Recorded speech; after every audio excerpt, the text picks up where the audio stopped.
maybe 4 and a square bracket, and then maybe a 3x squared minus a 2xy with a square bracket.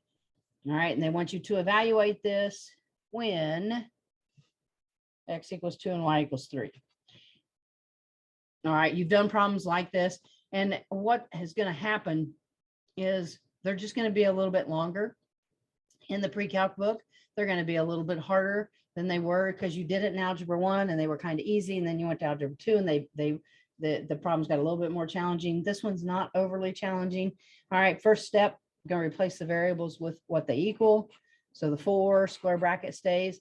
All right, I really do need to put something. I don't care how you do this, but you have to distinguish that 3 is being multiplied by whatever x is squared. So I could do 3. I could put x to the second power, 2 to the second power in a set of parentheses to keep the multiplication going there. I could also use a dot.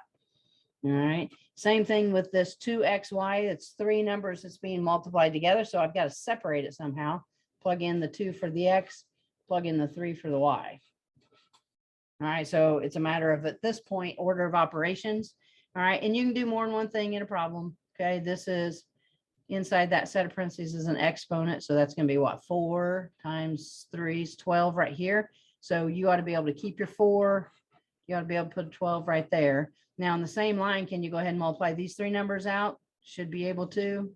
2 times 2 times 3 is going to give me a 4 or a 12 over there. 12 minus 12? 0. So square brackets mean same thing as curvy brackets. So we're multiplying. So that one's 0. And yes, you can have an answer of 0. Okay. So that's not necessarily a really hard one. All right. And what you will notice, and when you start, I don't know, and if you were doing problems out of the textbook, they would start out with the easier ones. And then the farther down the page you went, the harder it would get. All right. Same thing is with Math Excel. The questions will be randomized more, but you will have some easy ones and then you'll have some that are more challenging. Okay. All right, is one of those as an example enough? All right, we remember how to do this. Okay, all right. So then the other thing that you need to be able to do is you need to be able to simplify algebraic expressions. That was evaluate. This is going to be simplify. Simplify the algebraic expression. I didn't write the word evaluate down on that last example, so you might want to go back and add it. This is simplify. That was evaluate. All right, so this is where you're going to have to combine like terms, use the distributive property. All right, work on the inside out. All right, and again, I'm going to do one that let you try it, and if you miss it, then this is going to be a concern here. Okay, so let's do a 10 minus a 2. Let's throw a square bracket in there. And then let's do an 8 minus parentheses 2x plus 4. All right, I don't have to put a lot of variables in there. There's one variable so it's definitely an algebraic expression. Now, I am going to let you go ahead and try this on your own because I want to see if you make the mistake that I think you're going to make. All right, so I'm going to pause for a little bit. You try to simplify this to start on the inside and work my way out. Okay, so I see a minus sign in front of a set of parentheses. All right, so hopefully from algebra 2, you remember that that basically is distributing a negative. So in other words, I got to go through and change the sign on everything that's on the inside of that set of parentheses. Now, I'm going to keep everything else. So the 10 I'm going to keep the minus, the 2, square bracket, and the 8. So I'm keeping all of that identical because I'm not making any changes. I'm going to go through here now and just change all the signs and drop that set of parentheses. So it's a minus 2x, and then it's a minus 4. Okay, so that hopefully was the first thing that you did. Okay, then I'm still going to work inside that set of parentheses. I'm going to combine some like terms. So there's 8 minus 4. And since there's a negative in front of the 2x, I'm going to choose to put the 4 in front.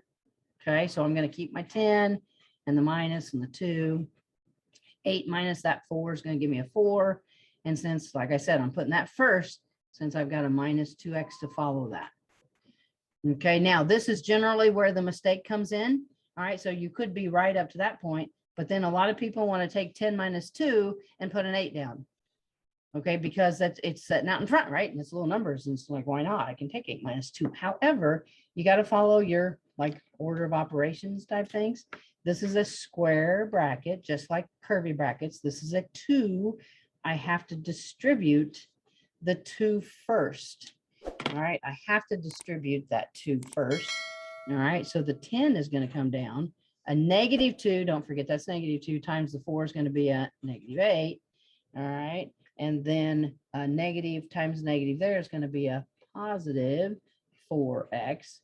Now I've got 2 plain numbers. The 10 minus the 8 in the front is going to give me a 2, and then just the plus 4x. All right, so if you made it, if you got it right, okay, we're doing pretty good. But this one I put on purpose. I did this way, all right, to see if you would catch it. Because if it's just straight distributive property combining like terms, you can probably do. Okay, it's when there's something that's a little tricky in front, it's going to make it a little bit more challenging. All right, let's do a more straightforward one. Let's have you do this one. Let's do like a 3, 5x minus a 2 plus a 2 -4x minus, I don't want the numbers too big. All right, so this one's a little more straightforward. There should be no tricky things in this except unless you drop a negative. Straightforward distributive property combining like terms.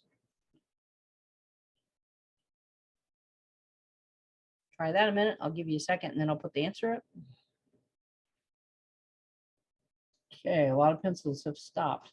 All right, so hopefully first thing you did was recognize distributive property. So that 3 had to be distributed to everything on the inside. Same thing with the 2.